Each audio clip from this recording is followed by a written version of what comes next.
galera, Gabriel Torricelli, Dr. Matheus Coage. Estamos iniciando mais um Físio na Copa e hoje vamos falar sobre duas lesões aí parecidas que teve durante a Copa do Mundo até o momento, né, do Ugarte, o uruguaio, e do belga Onana. E para falar sobre esse assunto, nada mais, nada menos do que trazer um especialista da área da ortopedia, referência aqui na cidade, na região e em joelho, nosso doutor João Pradella. Seja muito bem-vindo, doutor. Muito obrigado pela presença. Obrigado. Fique à vontade. Vamos iniciar então falando, né, o mecanismo de lesão, o que a semelhança entre esses dois atletas que ocasionou, né, na ruptura do LCA. Eu acho interessante a gente olhar tanto no jogador uruguaio quanto no belga, que diferente do que todo mundo acha que a lesão do LCA é no impacto, numa grande pancada, na verdade a maioria das lesões, então 75% das lesões é sozinho. E ambos eles se enroscam com o jogador, mas na hora da lesão eles estão os dois sozinhos, né? Então você vê que o pé está preso no chão, o joelho cai para dentro, então faz um valgo, a tíbia roda interno, o fêmur faz uma adução, então a gente chama isso de valgo dinâmico, né? E aí na hora que está travado, acaba rompendo o ligamento, né? Porque o ligamento ele é talvez o principal, contém ali a anteriorização da tíbia, então ele vai segurar esse processo de rotação. E aí quando você chega no extremo dele, ele estoura. Tem aquela capacidade de suportar a carga, né? Passou desse nível de suporte aí de ela carga. Estoura. Então até a gente tem aqui, até para mostrar aqui na peça, né? Se a gente vê aqui, ó, o ligamento cruzado anterior é essa estrutura aqui, né? Meio rosadinha que a gente tem. Ela segura, ela faz o que? Ela evita da tíbia ir para frente, né? E aí na hora que o jogador está com o pé preso, ele cai para dentro, roda, e aí isso aqui chega no limite dele e acaba estourando. Então aí a gente rompe a fibra. Não tem como lembrar do Neymar também, né? Então a gente pode citar também que o Neymar também teve essa lesão como tempo fora. E é interessante, né? Porque, como o doutor mencionou aqui, é uma lesão não traumática, né? E o ligamento vai embora ali devido ao mecanismo de lesão, precisando, obviamente, de um reparo cirúrgico, né, doutor? E essa cirurgia, o que a gente pode esperar? Como a do Onana aconteceu ontem, ainda não tem, né, muitas informações na mídia, mas, né, a gente já sabe que provavelmente ele já está passando ou já passou por um procedimento cirúrgico agora. O Ugarte também já realizou a cirurgia e já está em tratamento aí pelo que nós apuramos. O que a gente espera nessa cirurgia agora? Eu acho que uma coisa importante da gente falar em relação à cirurgia, primeiro a gente chegar no diagnóstico, né? Então eles vão lá, vão fazer o teste, vão fazer uma ressonância para a gente ver se não tem nenhum tipo de lesão associada. A gente sabe aí que de 7 em 10 casos vão ter lesão de menisco, ligamento colateral medial, então assim, pode ser que tenham mais coisas. Sim. Olhando a lesão do belga, que a gente vê que ele tem um valgo muito acentuado, talvez tenha um colateral medial. A lesão aqui do colateral é muito provável, né? Então, a partir do momento que você tem o diagnóstico de tudo que tem de lesão, a gente vai partir para programar a cirurgia. Uma das coisas também que é importante a gente reforçar, ela nunca é feita de imediato, tá? Então, o ideal é fazer o quê? Primeiro você tirar esse paciente do processo inflamatório, então a gente vai entrar com medidas aí analgésicas, controlar edema, entra aí nosso trabalho, né? Exato, o Matheus tinha falado que o próprio jogador no intervalo já estava com a joelheira, o braço articular, para segurar. Acho que aí realmente é muito importante que a fisioterapia pré, então para o paciente voltar a ganhar extensão total, começar a ganhar um pouco de flexão, reativação de quadríceps. A gente precisa deixar muito claro isso, quão importante é a fisioterapia pré-operatória, né? Então, o joelho ele tem que estar bom já para a cirurgia, né? Ele já tem que estar sem edemas, com a dor controlada, amplitude, força. O grande problema de não fazer isso antes, não diminuir o processo inflamatório, não ganhar o movimento, é o resultado em força, em arco de movimento. Então, assim, se você não tem o movimento pré, a chance de perder no pós é muito grande. Então, de fazer uma artrofibrose ou realmente perder. Então, o paciente não vai ganhar extensão total. E aí, isso aí pode deixar ele mancando, né? Prejudica depois o desempenho. Então, assim, primeiro, tira ele do processo inflamatório, tenta melhorar essa questão muscular com toda essa reabilitação da fisioterapia que eles têm um suporte Gigantesco. gigantesco lá no clube. Aí depois disso, saindo disso, você vai programar a cirurgia para talvez daqui uma semana, 2 semanas que seja. Acho que eu lembro do Neymar, ele operou umas 2 semanas depois. Aí você parte para a cirurgia. E a cirurgia, o que ela vai fazer? Ela reconstruir o ligamento cruzado, né? Existem diversas técnicas, diversos enxertos. Hoje em dia a gente tem os flexores, tem quadríceps, tem patelar. Não existe um consenso se para atleta muda, então vai muito da técnica e do gosto do cirurgião. E também tem que ver se não tem nenhuma lesão associada. Então, se tiver uma lesão de menisco, vai ter que fazer um reparo, vai ter que fazer uma meniscectomia. Se o colateral medial for importante, talvez também tenha que abordar. E além do ligamento anterolateral, que agora está mais na moda, está mais em evidência aí, que normalmente para atleta ele acaba entrando na jogada como um auxílio, aí, um reforço para melhorar a estabilidade no pós-operatório.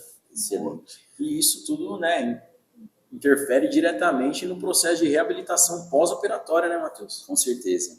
Saiu da cirurgia, depois de tudo que o Dr. João falou, vai vir para a gente, e aí a gente entra naquele protocolo, né, de ganho de controle de edema, controle de dor, ganho de amplitude, ativação muscular, trazer ele para a função o mais rápido possível, né, de conseguir andar, caso não tenha uma sutura no menisco, por exemplo, conseguir agachar, conseguir subir uma escada e evoluindo gradativamente, né, cara? Sim, sem dúvida. Isso é de extrema importância. Claro que tudo isso também varia de acordo com a técnica que foi abordada pelo médico, se foi feito um menisco ou não, interfere na descarga de peso do paciente, né, quando ele vai poder apoiar o pé. Então, tudo isso é de extrema importância nessa fase, né, de reabilitação pós-operatória, a intervenção da fisioterapia, né, uma fisioterapia de qualidade que consiga fazer com que esse retorno do atleta seja feito com grande maestria. Eu acho que né, todo mundo pensa depois do pós-operatório, quando que eu posso tal coisa? Quando que eu posso, né? É lógico que a gente tem uns marcos dentro do protocolo de tratamento, mas vai variar muito de cirurgia para cirurgia, de pessoa para pessoa, de capacidade física de cada um, né? Mas hoje a gente estima um tratamento de pelo menos 9 meses, né? João? A gente que é mais velho, que pegou aquele tratamento dos 6, né? E agora a gente aumentou esse prazo.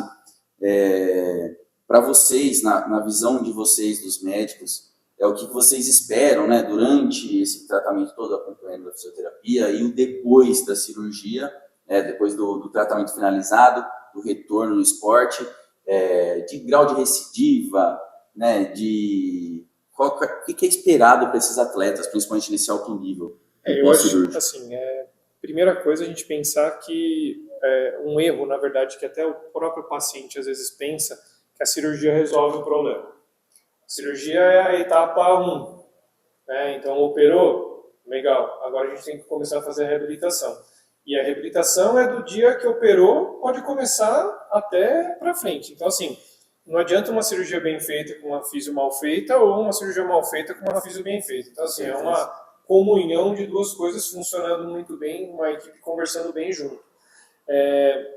Eu acho que a reabilitação vai trazer toda essa parte de força, ganho de ADM, tudo isso, e ela tem que ser feita 3 vezes, 4 vezes. Quem vai definir o próprio fisioterapeuta vendo, acho que a necessidade do paciente.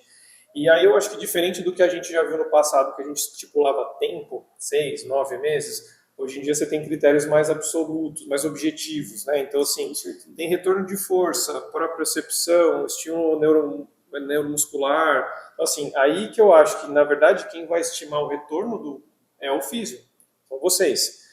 Eu vou ver como que ele está evoluindo. Vocês ficam muito mais tempo com ele do que eu. Uhum. Então, lá na frente, com 6, com 9 meses, legal, está estável, a cirurgia está indo bem. Tá, mas como é que está a reabilitação da parte de força, de equilíbrio, de cabeça do paciente, de voltar para o esporte? Segurança. Então, assim, eu acho que a partir do 6º mês, 9º mês, ele vai fazer os testes de força e os testes que já estão aí, né, internacionais bem consolidados, para ver se ele pode voltar. Então, assim, 9, 10, 12 meses, por que um voltou com 7, um voltou com 9, um voltou com 12?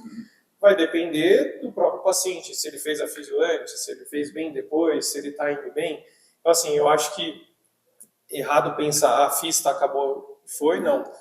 E aí pensar realmente em, não, vou investir, vou fazer uma fisioterapia bem feita para realmente eu conseguir voltar antes, ou pelo menos voltar da melhor forma possível. Quanto melhor ele tiver nesses quesitos, menor chance de recidiva. Com certeza. Eu acho que o Neymar voltou com uns 12 meses, né? 12 meses. Então você vê um atleta de alto nível, com todo o aparato que ele tem, retornou com 12 Você meses. pega o Pedro do Flamengo, voltou em com 7. meses. Então, assim, Acho que a gente fala em no mínimo 7 e o máximo depende do paciente, né? Então eu acho que antes a gente falava 6, acho que 6 é muito pouco, 7 é o mínimo, mas a gente fala hoje em 9, 12, talvez assim, tirando atletas, os mortais, né? de alto rendimento, real, assim, a gente tem que falar em 9, 12, acho no mínimo para o paciente. Ainda mais hoje em dia a exigência, né? A exigência física que nós temos hoje. Então, para o cara que fez uma cirurgia dessa tão complexa, né? Que todo mundo pensa também que é muito simples, mas na verdade o tratamento é complexo. Conseguir atingir esses níveis que nós discutimos aqui é muito difícil. Né? Você tem que mexer também na questão da cabeça, né, do atleta, né? Então, emocional. E não só isso, a própria cabeça ainda tem aquele bloqueio de fazer o movimento. Então, você vê que às vezes o Neymar, logo que ele voltou, parecia que ele travava o movimento. Então, às vezes é a cabeça que precisa trabalhar para conseguir voltar. Né? Então, é um conjunto de coisas que precisa para ele ver se o paciente vai voltar realmente no alto nível, ou pelo menos próximo do que ele estava. É isso mesmo. Então, hoje nosso episódio foi, né, com essa referência aqui da nossa região, o Dr. João Pradella, deu essa aula de joelho para nós aqui. Muito obrigado, doutor, por ter vindo, por ter aceito. E nós seguimos. O Brasil, a seleção, infelizmente, ficou pelo caminho, mas nós estamos aqui assistindo todos os jogos, analisando todas as lesões, muitas lesões musculares, no decorrer dessa Copa do Mundo. Isso nós falaremos em outros episódios, né, quando terminar, para a gente trazer todos os balanços aí de todo mundo que se lesionou durante a competição. Então fiquem ligados, nos acompanhem nas redes sociais, no YouTube, sigam e fiquem por dentro de todas as novidades que virão ainda no Físio na Copa.